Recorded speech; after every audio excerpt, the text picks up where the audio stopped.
Tajuk-tajuk utama hari ini. Sarawak memeterai kerjasama dengan Masdar dan Gentari. Sarawak contohi Bandar Masdar sebagai model pembangunan Kuching. Kerajaan Sarawak rancang buka pejabat di Abu Dhabi.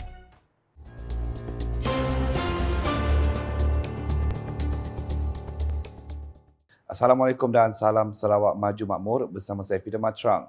Kerajaan Sarawak melalui Sarawak Energy Berhad SEB memeterai perjanjian kajian bersama Trilateral Malaysia dengan Abu Dhabi Future Energy Company PSJC, Masdar dan syarikat tenaga bersih Gentari untuk meneroka potensi bagi melaksanakan projek solar terapung di Empangan Murum.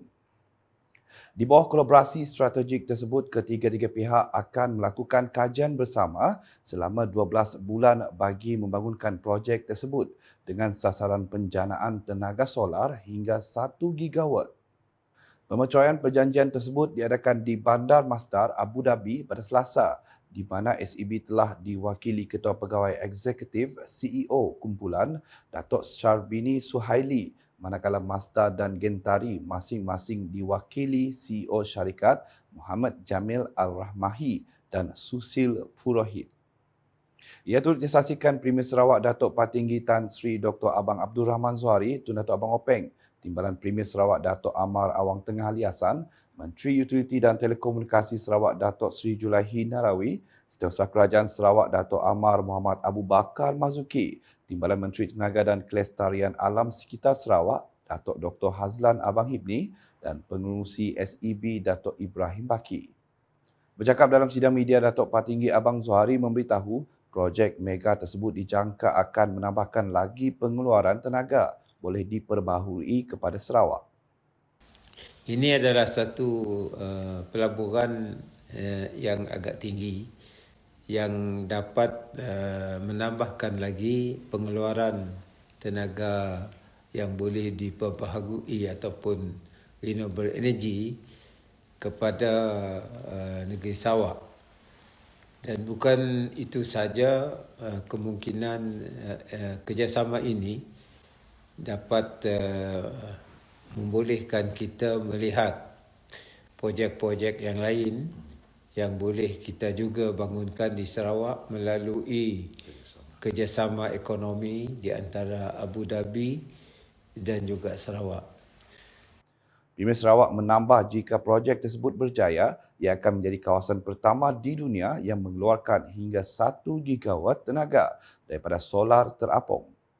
Jelas beliau selari dengan pembangunan tenaga hijau Sarawak, projek tersebut akan merealisasikan sasaran Sarawak untuk mengeluarkan 10 gigawatt tenaga pada tahun 2030. Ya, kalau ini berlaku, bermaknanya kita boleh menjanakan tenaga ini yang boleh kita kongsi bersama dengan rakan jiran kita. Bermakna satu interconnection exercise yang akan menjurus kepada ASEAN Grid. Dan kita rasa bahawa apa kita lihat di Abu Dhabi ini dengan rakan kongsi kita Madar, mungkin kemungkinan besar kita dapat membangun lebih daripada yang kita rancangkan. Terdahulu, Premier Sarawak bersama delegasi Kerajaan Sarawak dibawa melawat Bandar Masdar, bandar bebas karbon dan hub teknologi terkemuka di Abu Dhabi.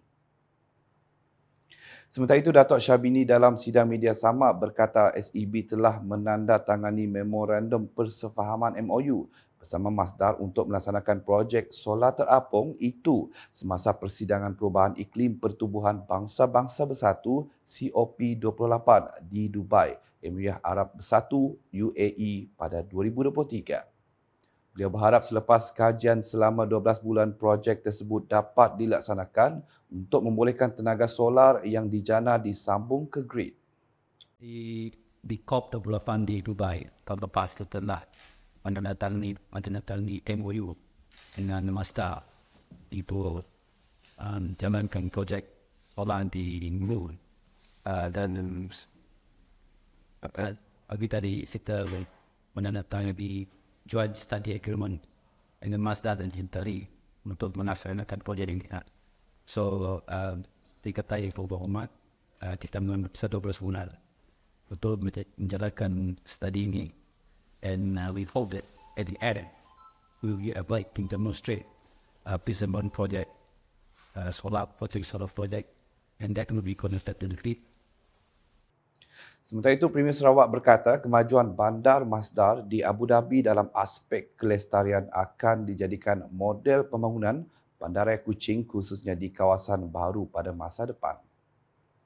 Katanya langkah itu penting dalam menjadikan bandar bebas karbon itu model kepada pembangunan lestari yang dilengkapi teknologi canggih dan baru.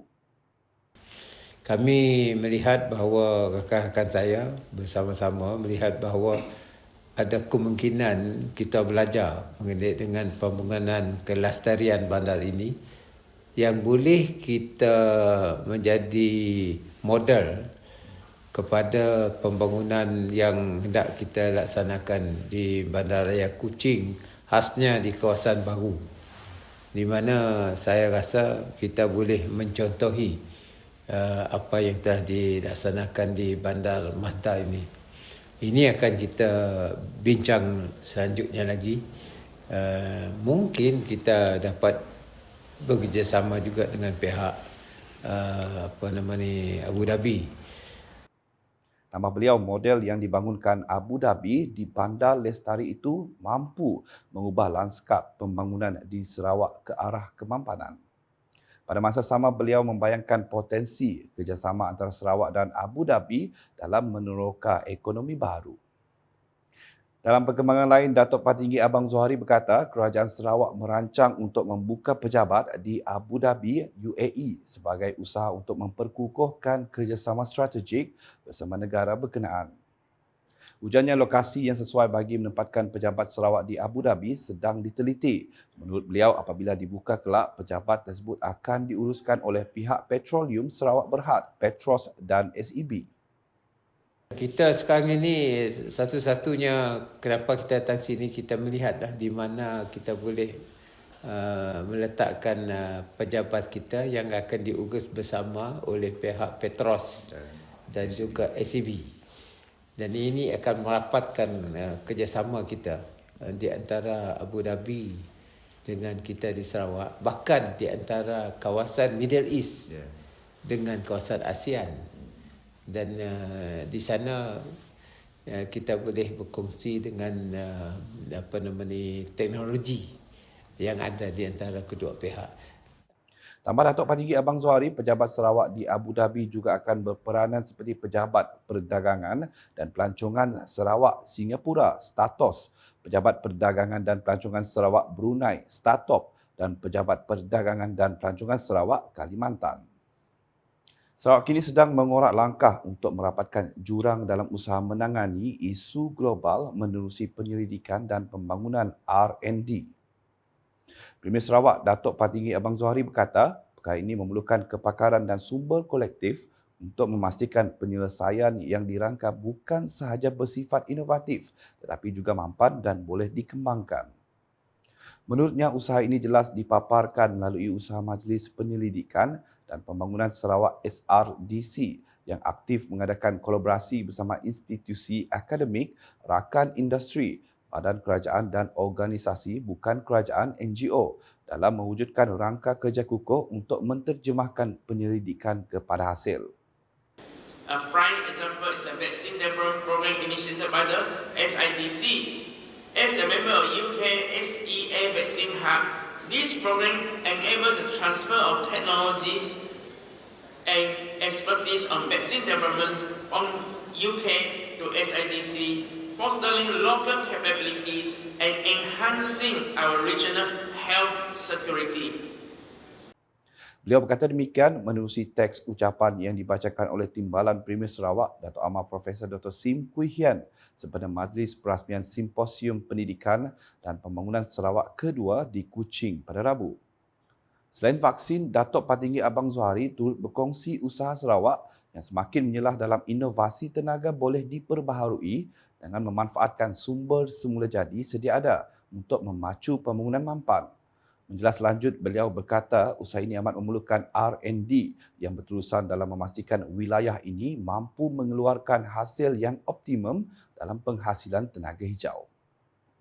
One key challenge of our hydrogen economy is reducing the cost of production. To address this, I am pleased to announce that SIDC is initiating a thematic grant called Focusing on Renewable Energy Research and Development with an emphasis on hydrogen production and storage.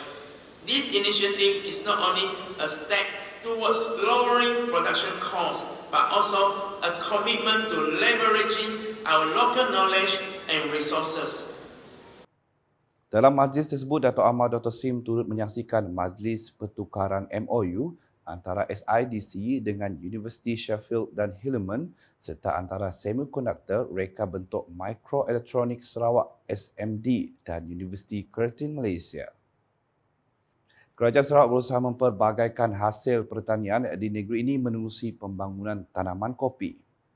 Menteri Industri Makanan, Komuniti dan Pembangunan Wilayah Sarawak, Datuk Seri Dr. Stephen Rundi Utom, memberitahu ini merupakan sebahagian daripada usaha kementeriannya untuk menaik taraf kehidupan petani di negeri ini.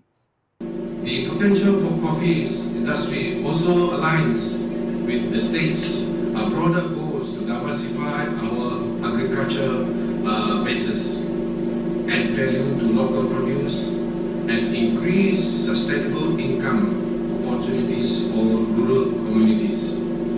As part of our strategy in the Ministry of Food, Industry, Commodity and Regional Development, we are focused on unlocking the full potential of agriculture to improve the livelihoods of our farmers, increase exports and enhance food security. Beliau berkata demikian menerusi teks ucapan yang dibacakan oleh Timbalan Menteri Pengangkutan Sarawak, Datuk Dr. Jerip Susil pada Majlis Perasmian Bengkel Kopi dan Perubahan Iklim di Asia Tenggara di Kuching pada Rabu. Datuk Seri Dr. Stephen Rundi menambah kementeriannya juga mesti melabur dalam perkhidmatan lanjutan atau extension services yang melengkapkan petani dengan pengetahuan dan peralatan untuk melaksanakan amalan berdaya tahan terhadap iklim. Baik, sekian Buletin Lukas bersama saya Fidah Matrang. Sila share dan follow semua platform media sosial Lukas termasuk portal lukas.sarawak.gov.my dan Lukas channel di YouTube untuk perkembangan terkini berita dari Sarawak. Mengakhiri Buletin Lukas dengan paparan SEB memeterai perjanjian kajian bersama Trilateral Malaysia dengan PSJC Masdar dan Gentari di Bandar Masdar Abu Dhabi pada Selasa. #Saluran Informasi Rakyat. Salam Lukas.